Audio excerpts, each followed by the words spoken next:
Assalamualaikum warahmatullahi wabarakatuh. Sahabat-sahabat Opini Santri 313 dimanapun Anda berada, semoga kebahagiaan, kesejahteraan, keberkahan bersama kita semua.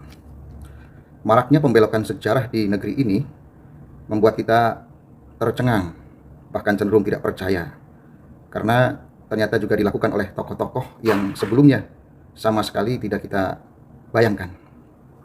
Sehingga membuat di antara kita ada yang percaya, ada yang setengah percaya atau ragu-ragu, bahkan ada yang sama sekali tidak percaya. Maraknya pembelokan sejarah Negara Kesatuan Republik Indonesia, baik itu berkaitan dengan bendera, berkaitan dengan Pancasila, dan lain sebagainya, termasuk pembelokan sejarah berdirinya Nahdlatul Ulama, dan ditambah lagi dengan klaim-klaim tokoh-tokoh, klaim-klaim makam-makam tertentu yang memiliki nilai sejarah dari masa ke masa di negeri ini, kemudian dinisbatkan terhadap marga atau kelompok tertentu. Ini tentunya membuat kita harus berpikir, mencermati, menghayati, kemudian menyimpulkan kira-kira apa yang terjadi dengan negeri ini.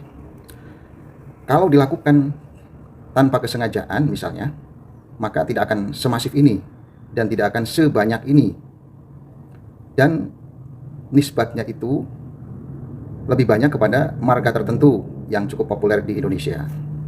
Lalu kita cermati, kita analisis kira-kira tujuannya apa sehingga mereka itu mau membelokkan sejarah, khususnya negara, sejarah Republik ini, sejarah yang berkaitan dengan para pahlawan kita dan tokoh-tokoh yang dianggap penting di negeri ini. Kalau kita analisis, maka minimal ada 5 tujuan yang akan dicapai oleh mereka yang mendesain secara masif dan terstruktur, secara masif dan terstruktur.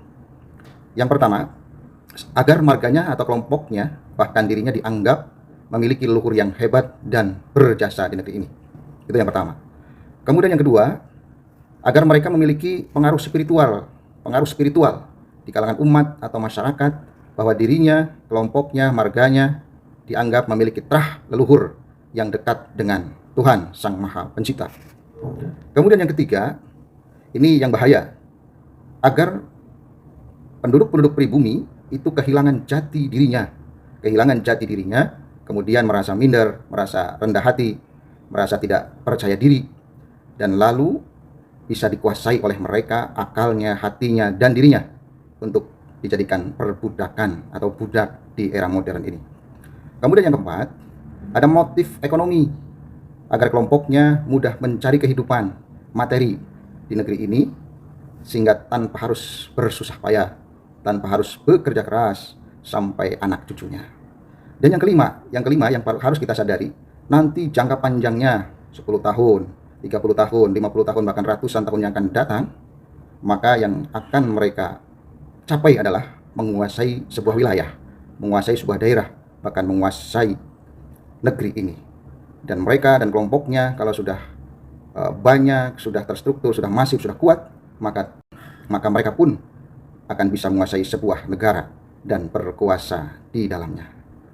Semoga 5 hal ini menyadarkan kita semua sebagai anak pribumi, sebagai santri, sebagai generasi, sebagai anak bangsa, agar kita menyadari sebelum terlambat bahwa negeri ini harus kita jaga bersama, bahwa sejarah itu harus diluruskan dan dijauhkan dari pembelokan-pembelokan.